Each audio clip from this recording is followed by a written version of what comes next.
because the number one analogy used throughout the New Testament of our relationship with Christ is marriage. It's a romantic one. We're his fiancée waiting to go up and be joined with him. And a lot of times we don't feel a romance to the way we come to church, the way we approach the Bible, etc. And in many ways, as we've been studying this whole series on worship, what we're looking for is to find that romance with our betrothed. I was really hit with that this past week on XM radio. I don't listen to regular Christian radio, so I get all my songs like a year later on XM radio. So maybe some of you guys have heard this. So I'm just going to read the lyrics. This hit me really powerful. It says, "Give me rules and I will break them. Give me lines and I will cross them. I need more than a truth to believe. I need a truth that lives, moves, and breathes to sweep me off my feet. It ought to be more like falling in love than something to believe in. More like losing my heart than giving my allegiance. Caught up, called out. Come take a look at me now. It's like I'm falling in love. It's like I'm falling in love. Give me words and I'll misuse them. Obligations, I'll misplace them. Because all religion ever made of me was just a sinner with a stone tied to my feet. It never set me free. It ought to be more like falling in love than something to believe in. More like losing my heart than giving my allegiance. Called up, called out. Come take a look at me now. It's like I'm falling. It's like I'm falling in love." And that's one of the things that we've been approaching in this series is how do we fall in love with Christ? How do we express that?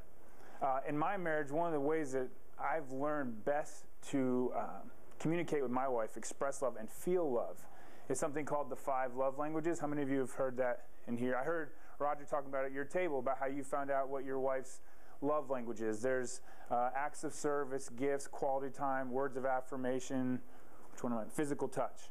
And our wives typically feel love from us, or our girlfriends, or even our family, our loved ones. They feel love a certain way, and oftentimes it's different than we feel. And there's a disconnect until we figure out how they're wired, they figured out how we're wired.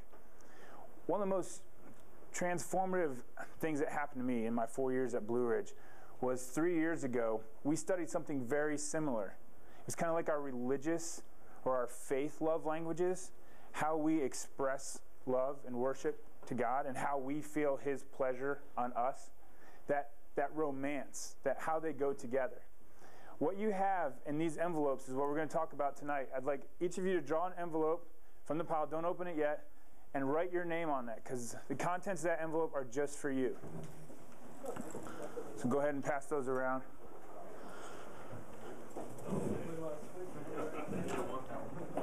Top secret, your mission is, should you choose to accept, is to fill these out.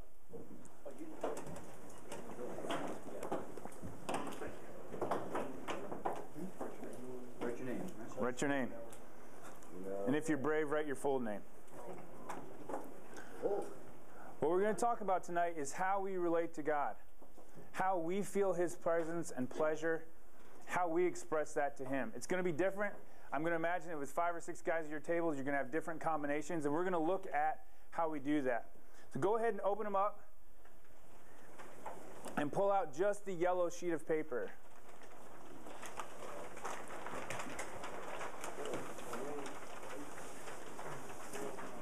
This is a test, but the grades don't count against your GPA. I know for some of you, you're glad about that. But what we're going to look at here tonight over these first 10 minutes, and I'm going to come back in, is we're going to take a test and look at what are the ways that I feel God's presence. We've got this from a book. You can see it's referenced at the bottom, and we went through it at Blue Ridge here a few years ago. How do I feel and how do I express God's presence? So go ahead and fill that out. At the bottom, you'll see 3 lines. You'll fill out where your aptitude test is. No one else is looking at your paper, so you don't have to write down answers you think other people would want to know. There's not wrong answers. But go ahead and take the next 5 to 10 minutes and fill this out, and then we'll regroup and explain what you're looking at here. It opened my eyes to me. I remember when my dad asked, my number one category was naturalist, to be outside. And I didn't realize this until I came to Blue Ridge, because I never lived in an area where I wanted to go outside and explore and hike until we moved here. Not a lot to do in Indiana cornfields. But my dad asked me, he's like, what's changed in you? Why is it you're going around the world hiking now? Why are you always posting pictures on Facebook about hiking? And part of it for me was the fact that I had discovered that I connected with God there. I'll give you 2 examples of mine, and I'm going to go through each of these and kind of give you some insight into what may have been at the top of your list. I'll give you a couple of stories for me what changed. I've always enjoyed the music part of a church service. I've not had any problem with singing and closing my eyes, and even now getting my hands in the air and getting physically involved. But I always had a hard part of the Thirsty or the first Wednesday when Todd would be like, just tell God what you feel about him. Just say a word out. Just speak what you're feeling. And that freaked me out. I could not do that. I was on a hiking trip with Woody. We were down in Argentina, and we were climbing up in this valley. And when we started hiking, it was like 85 degrees. But we were hiking toward a glacier. I think it was like 6 miles later, we were standing at the base of this glacier lake, right where it melts and turns into a river. And the wind coming off that, just because of temperature differences and atmospheric changes, was so powerful that my wind jacket was slapping against my face and it hurt. It was that, I don't know what the miles per hour wind up there was, but it was intense. And I just felt like it was the breath of God. I can't explain it to you. It was the first time I'd ever emotionally just felt overwhelmed, one of the first times, overwhelmed by God being there.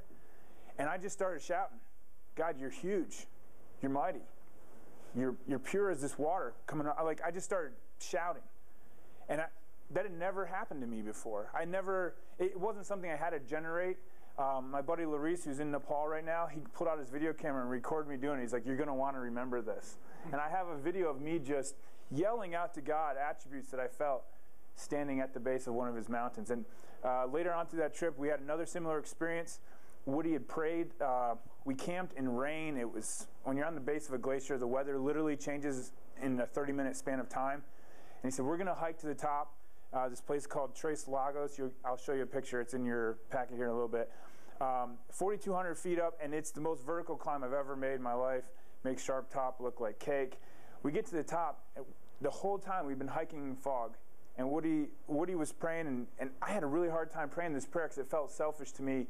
God, would you show up here? Would you reveal your presence some way? We've been hiking in the rain for a day and a half. It'd been foggy and overcast. The whole time we were down there, it was like that in the afternoons. And we started hiking anyway. And Woody said, God, if you'd show up, we would just feel a pleasure from you. And we hiked up through this cloud, not even being able to see the top of this thing.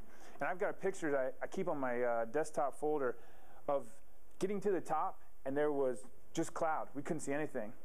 We got over, and I was supposed to, every day Woody asked for someone to give a devotional on the hike, and it was my turn. And as I was getting ready to talk, all of that fog lifted. There wasn't a cloud in the sky except for a little ring around this 11,000-foot mountain piece of rock right in front of us. And it was just this intense pleasure that we said, God, we know you didn't have to do this. And then the side benefit was everybody else that hiked up the rest of that day was hiking up in 85-degree heat up this total vertical climb, and we got to climb in fog all day, no sunshine. I mean, it was comfortable climbing up, as comfortable as that could be. We get to the top, and God revealed himself. And so I keep as my desktop picture, I have a 30-inch monitor in my office, and that place right there, those two glaciers are side by side, is what I go to remind myself that is a place I went with God.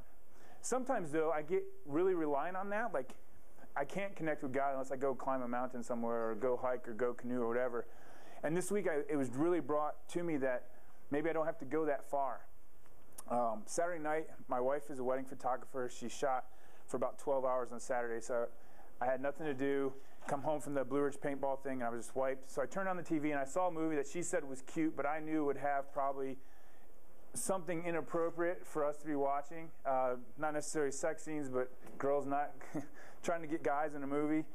And I watched it anyway, and I just felt this grieving in my heart. Because I've been praying all week about this talk, and I'd been praying about parking on Sunday, because I hadn't been to be able to park in a couple weeks.